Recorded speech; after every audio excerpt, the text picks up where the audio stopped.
欢迎来到巴巴娱乐呀频道，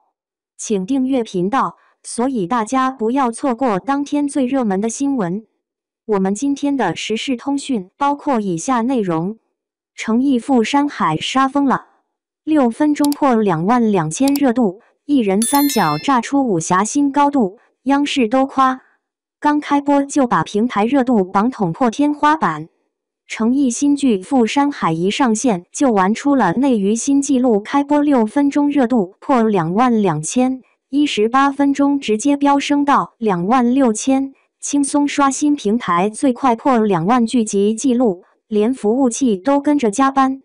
更狠的是，首播就塞进13个广告品牌，单集广告数量创下今年之最。网友调侃广告比正片还挤。可转头还是乖乖守着更新，毕竟能让资本这么疯狂压住，又能让观众边吐槽边追更的剧，今年还真没第二部。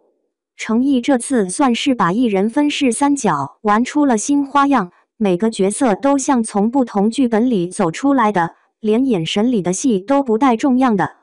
现代社畜肖明明简直是职场人照镜子，带着一身 KPI 思维穿越到武侠世界。轻功没练熟，摔进菜车时，手忙脚乱护着刚买的包子，那股子怂萌劲儿让檀木笑成一片。切换到赤诚少侠萧秋水，瞬间又成了行走的武侠教科书。打戏里融入非遗龙拳剑法，剑尖挑飞暗器，鱼线绕脖反杀的镜头，每一帧都透着大侠风骨。武术指导都忍不住夸他动作比特效还利落。最惊艳的是白发邪魅的李晨舟，以往走温润公子路线的诚意，这次眼尾上挑的弧度，指尖轻捻酒杯的音质，连医学博主都下场分析他眼神里的偏执感，连瞳孔收缩频率都在贴合角色，这演技细节，说是教科书级别都不为过。光有演技还不够，赴山海的打戏直接把武侠剧的天花板拉高了。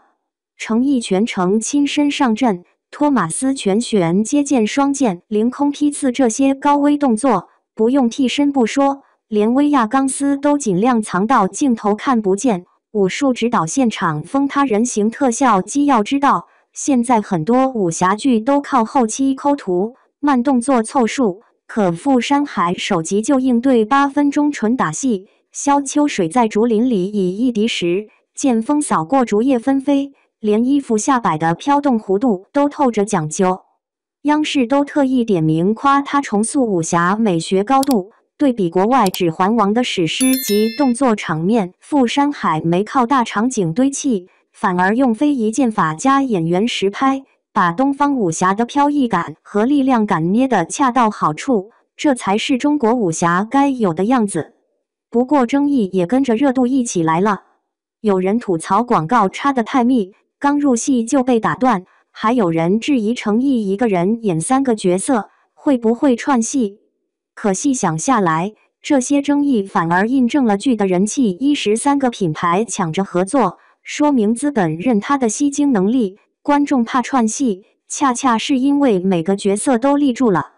就像网友说的，肖明明摔菜车时我笑到拍腿，李晨舟一出场我又瞬间不敢喘气，这哪是串戏，明明是换了个人。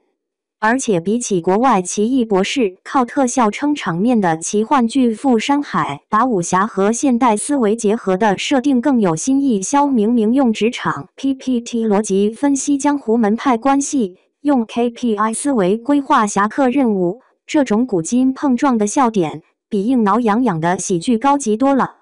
现在追《赴山海》的观众早就分成了角色党、打戏党和细节党，有人天天等李晨舟的白发名场面，有人反复刷萧秋水的打戏片段，还有人扒出剧中道具龙泉剑是按非遗工艺复刻的，连剑柄上的花纹都有讲究。诚意自己也说，为了区分3个角色，特意给肖明明设计了咬指甲的小动作，给李晨舟加了轻扣桌面的习惯，这种对角色的较真才是剧能爆的根本原因。比起那些靠流量明星撑场面、剧情漏洞百出的剧，《赴山海》算是用数据加质量给内娱上了一课，观众愿意为好内容买单，资本也愿意为真实力下注。现在剧才刚开播，萧秋水的江湖线、李晨舟的反派线、萧明明的穿越线还没完全展开，就已经热度爆表。接下来要是能稳住剧情节奏，说不定真能把年度剧王的称号提前锁死。程毅主演的《富山海》一开播，便凭借着极高的话题度与热度，直接杀疯全网。开播仅6分钟，热度值就突破22000，18分钟飙升至26000，刷新平台最快破纪录的成绩。这样的开局不仅震惊了业内，也让观众直呼程毅又要爆了。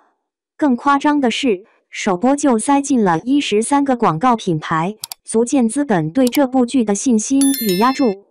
虽然广告数量被网友调侃比正片还挤，但观众依旧一边吐槽一边守着更新，热度与讨论度反而越炒越高。富山海最大的看点之一，便是程毅的一人分饰三角。他所饰演的现代社畜萧明明、赤诚少侠萧秋水以及邪魅反派李晨舟3种身份完全不同的角色，在他身上却能自然切换，毫无违和。尤其是萧明明从职场思维带入武侠世界的设定，不仅搞笑又新颖，还极具共鸣。萧秋水的打戏更是将非遗龙拳剑法融入其中，剑锋凌厉，动作干净利落，生动诠释了何为少年侠骨。而白发李晨舟一登场，眼神里的偏执与阴鸷瞬间让观众屏息，彻底颠覆了程毅以往温润公子的形象。许多观众甚至调侃，这是一个演员，却演出了3张脸。除了演技上的突破，富山海的动作戏也直接把武侠剧的天花板拉高。程毅坚持亲自上阵，托马斯拳旋、双剑凌空劈刺等高难度动作一气呵成，打戏真实且利落。竹林对战一敌10的场景，不靠慢动作和抠图凑数，而是实打实的演员实力与非遗剑法结合，让画面既有飘逸之感，又充满力量美。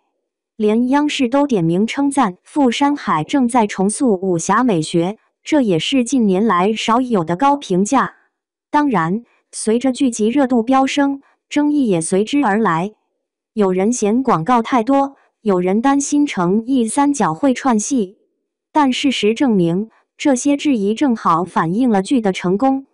广告多说明资本认可它的吸睛力，而观众担心串戏，则恰恰是因为程毅把每个角色都塑造得太立体。网友的反馈也很直白，萧明明让我笑出声，李晨舟一出场我又不敢喘气，这哪是串戏，分明是换了个人。如今富山海已将观众分成角色党、打戏党、细节党，有人沉迷李晨舟的白发造型，有人反复刷萧秋水的剑法片段，还有人考据剧中道具的非遗工艺。程毅甚至为角色设计了细小习惯动作，比如萧明明的咬指甲，李晨舟的轻扣桌面，这些细节积累正是剧集爆火的根本原因。可以说，富山海用质量加数据双重证明，观众愿意为好内容买单，资本也愿意为真实力下注。如果后续剧情能保持稳定节奏，这部剧极有可能提前锁定年度剧王的位置。